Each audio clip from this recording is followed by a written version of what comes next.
ಹಾಗೂ ಕಾವ್ಯ ಜೋಡಿ ಕ್ಯೂಟ್ ಎಂಟ್ರಿನ ನೋಡ್ತಾ ಇರ್ಬೋದು. ಮಳವಳ್ಳಿಯಲ್ಲಿ ಜ್ಯುವೆಲರಿ ಶಾಪ್ ಓಪನಿಂಗಿಗೆ ಗಿಲ್ಲಿ ಮತ್ತು ಕಾವ್ಯನ ಗೆಸ್ಟ್ ಆಗಿ ಕರೆದಿರ್ತಾರೆ.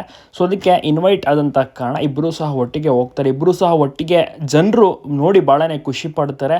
ಮತ್ತು ಜ್ಯುವೆಲರಿ ಶಾಪ್ ಟೇಪ್ ಕಟ್ಟಿಂಗನ್ನು ಮಾಡಿ ಒಳಗಡೆ ಹೋಗಿ ಸಾಕಷ್ಟು ಗಿಫ್ಟ್ಸ್ಗಳೆಲ್ಲವೂ ಕೂಡ ಇರುತ್ತೆ. ಮತ್ತು ಬಂಪರ್ ಪ್ರೈಸ್ ಇರುತ್ತೆ, ದುಡ್ಡಿರುತ್ತೆ, ಚೆಕ್ ಇರುತ್ತೆ. ಅದನ್ನೆಲ್ಲವನ್ನೂ ಕೂಡ ವಿತರಣೆ ಮಾಡ್ತಾರೆ ಅಲ್ಲಿ ಬಂದಂಥ ಗ್ರಾಹಕರಿಗೆ. ಗಿಲ್ಲಿ ಮತ್ತು ಕಾವ್ಯ ಸೂಪರಾಗಿ ಮಿಂಚಿದ್ದಾರೆ ಅದ್ಭುತ ಕಾಸ್ಟ್ಯೂಮ್ನಲ್ಲಿ. ಈಗ ಹೀರೋ ಬೇರೆ ಆಗಿದ್ದಾರೆ ಗಿಲ್ಲಿ ಅವರು. ಸಿಕ್ಕಾಪಟ್ಟೆ ಫ್ಯಾನ್ ಫಾಲೋವಿಂಗ್ ಕ್ರೇಜ್. ಕಾವ್ಯ ಅವರು ಸೂಪರ್ ಆಗಿರುವಂಥ ಸೀರಿಯಲ್ಲಿ ಕಂಗೊಳಿಸಿದ್ದಾರೆ.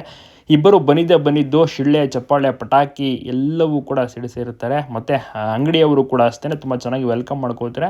ಈ ರೀತಿ ಗೆಸ್ಟ್ ಆಗಿ ಹೋಗೋದ್ರಿಂದ ಅವರಿಗೆ ಸಂಭಾವನೆಯೂ ಸಹ ಸಿಗುತ್ತೆ. ಒಂದು ಕಡೆ ಸಿನಿಮಾದಲ್ಲಿ ಬ್ಯುಸಿ ಆಗಿದ್ದರೆ, ಇನ್ನೊಂದು ಕಡೆ ಈ ರೀತಿ ಈವೆಂಟ್ಸ್ಗಳಾಗಿರ್ಬೋದು ಆ ಥರ ಎಲ್ಲ ಓಡಾಡ್ತಾ ಇರ್ತಾರೆ. ಭಾಳಷ್ಟು ಚೆನ್ನಾಗಿ ಜಾಹೀರಾತು ಹೇಳೋದು ಸಹ ಕಾಣಿಸ್ಕೋತಾರೆ.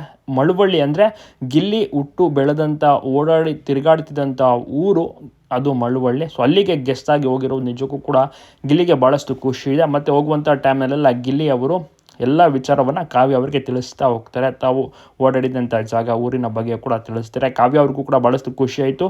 ಗಿಲ್ಲಿ ಊರಿಗೆ ಬಂದು ಗೆಸ್ಟ್ ಆಗಿ ಅಲ್ಲಿ ಭಾಗವಹಿಸಿದ್ದು, ಅಭಿಮಾನಿಗಳನ್ನು ನೋಡಿ ಖುಷಿಪಟ್ಟಿದ್ದು. ಗಿಲ್ಲಿ ಮತ್ತು ಕಾವ್ಯ ಒಟ್ಟಿಗೆ ಜೋಡಿಯಾಗಿ ಎಂಟ್ರಿ ಕೊಡ್ತಾ ಇದ್ದಾರೆ, ಬರ್ತಿದ್ದಾರೆ ಅಂತ ತಿಳಿದ ತಕ್ಷಣ ಸಿಕ್ಕಾಪಟ್ಟೆ ಅಭಿಮಾನಿಗಳು ಸೇರಿರ್ತಾರೆ. ನುಗ್ಗಲು ಪೊಲೀಸ್ ಬಂದೋಬಸ್ತ್ ಎಲ್ಲವೂ ಕೂಡ ಮಾಡಿರ್ತಾರೆ. ಆ ರೀತಿ ಕ್ರೇಜ್ ಕ್ರಿಯೇಟ್ ಆಗಿತ್ತು ಗಿಲ್ಲಿ ಕಾವ್ಯ ಎಂಟ್ರಿಗೆ.